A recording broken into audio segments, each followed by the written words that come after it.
আমাদের প্রথম অনুষ্ঠান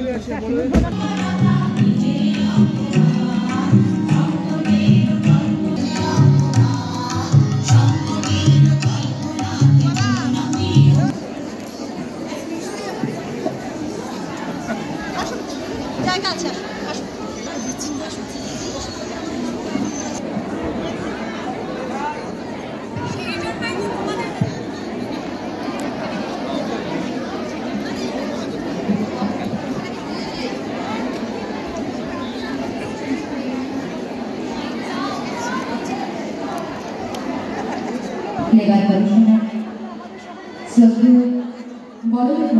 প্রদীপ প্রজ্বলন করছেন আমাদের আজকের অনুষ্ঠানের সম্মানীয় বিশেষ অতিথি মাননীয় অশোক লাহিড়ী মহাশয়।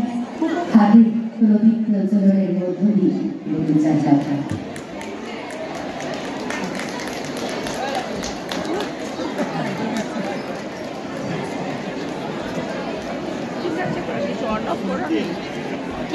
প্রথমে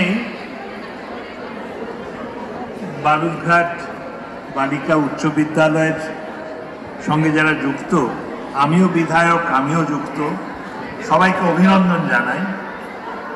100 বছর একটা সংগঠন, বিশেষত শিক্ষা সংগঠনের 100 বছর বেশি নয়। আমাদের সেই নালন্দা বিশ্ববিদ্যালয় ছিল, তক্ষশিলা ছিল, এখানে বিলেতে গিয়ে দেখবেন অক্সফোর্ড, কেমব্রিজ, কত পুরনো। তো আজকে আমরা 100 বছর করছি, কম কথা নয়। তো এই যে 100 জায়গায় 200 হবে, 300 হবে, তারপর আমাদের নতুন প্রজন্ম যখন আসবে তখন বলবে এটা জানো 300 বছর পুরনো। তো আজকে কোনো গম্ভীর বিষয়বস্তু রাখবো না। প্রথমেই বলি যে একটা শিশু তো নিজের মধ্যে থেকে যায়। তা আমি হিন্দু স্কুলে পড়তাম, তখন আমাদের সময় ছেলেদের আর মেয়েদের স্কুল আলাদা।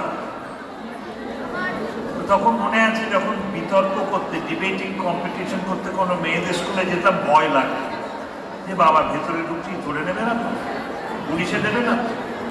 এখনো মেয়েদের স্কুলে আসতে মনে হয় আরে বাবা মেয়েদের স্কুল। তো যাই হোক, এখানে এসে যেটা দেখলাম, বিশেষত এই যে মাতাজিরা বসে আছে, ওখানে বললেন ওরা কি পূর্বাশ্রমের কথা বলতে নেই, কিন্তু ওদের দেখে মনে হলো যে ওরা এসছেন কিসের টানে, একটা ভীষণ টান।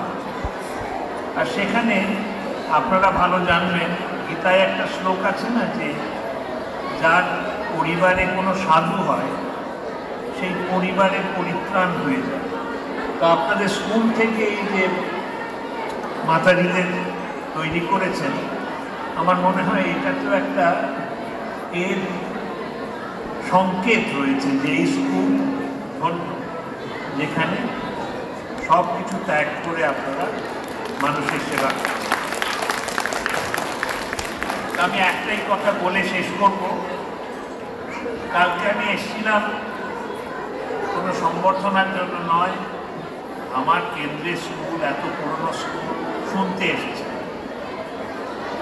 তো প্রব্রাজিকা নিবেদানন্দ মাতাজি বললেন গল্প, একটা গল্প বললেন, সেই 20 বছর থেকে মানুষের জীবন কিরকম 80 হয়ে গেল।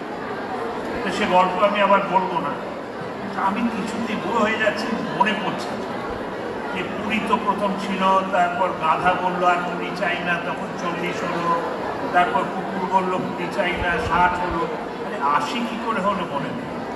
তখন আমাদের প্রধান শিক্ষিকা মহুয়াকে আমি টেলিফোন করলাম, উনি খুব সন্দেহ পান। উনি বলেন কি আপনি আমার পরীক্ষা নিচ্ছেন? আমার না পরীক্ষা নিচ্ছি না, আমার মনে নেই। তখন ওর কাছ থেকে জানতে পারলাম এটা প্যাঁচার ছিল। তো আমার ওই গল্প খুব ভালো লেগেছে। মানুষও তো 20 বছর এক্সট্রা পেয়েছে, মানুষের তো 20 ছিল তো, তার সঙ্গে মানুষের নিজেরই তো আরো 20 যোগ হলো, সে 40 হয়ে গেল। মানে গাধার আরো 20, তারপরে কুকুরের 20, তারপরে পেঁচার 20, তাহলে মোটামুটি 40, 50, 60, 70, 80, 90 সব 100 বছর চালাবে তারা পেঁচাই। তো যাই হোক, আজকে জানি না উনি বলবেন কিনা, কিন্তু উনি যেহেতু এই স্কুলের প্রাক্তন ছাত্রী, ওর মধ্যে যে আমি স্পার্ক, যেটাকে ইংরেজিতে বলে, যে প্রতিভা দেখলাম, সেই প্রতিভা হয়তো এখনের যারা ছাত্রী রয়েছেন তাদের মধ্যেও আছে। আর আমার কেমন ধারণা যে বালুরঘাট বালিকা উচ্চ বিদ্যালয়ের একটা বিরাট ভূমিকা আছে সমাজের। কারণ মাও সেতু বলতো না যে আকাশের অর্ধেকটা মেয়েরা ধরে আছে, তো মেয়েদের তো দশভূজা, কখনো মা, কখনো বউ, কখনো মেয়ে, কখনো বোন। তো এই যে এখানকার আপনাদের ছাত্রীরা, এরাই তো আমাদের ভবিষ্যৎ নির্ধারণ করবে। আর আপনাদের স্কুল দেখে যা মনে হলো, আমরা চিন্তার কোনো কারণ নেই। আপনারা যে তৈরি করছেন ছাত্রী, এরা আমাদের ভবিষ্যৎ, সোনার ভবিষ্যৎ তৈরি। তো আমার অনেক শুভেচ্ছা রইল বালুরঘাট বালিকা উচ্চ বিদ্যালয়ের জন্য। আপনারা এগিয়ে চলুন, ছাত্রীদের ভালো করে পড়ান, লেখাপড়া, খেলাধুলো, গান। কালকে আপনি যে বলেছেন যে মানসিক শক্তি, শারীরিক শক্তি দুটোর ওপরই জোর দিন। একটা দেখি খেলার মাঠও আছে, আশা করি মেয়েরা খেলছে। আমি বলতে শুরু করলে বেশি বলে ফেলি, তো এখানে আমি বিরাম দিচ্ছি। আমাকে আমন্ত্রণ জানানোর জন্য অশেষ ধন্যবাদ। আমি খুব খুশি হয়েছি এসে। নমস্কার, আবার অভিনন্দন।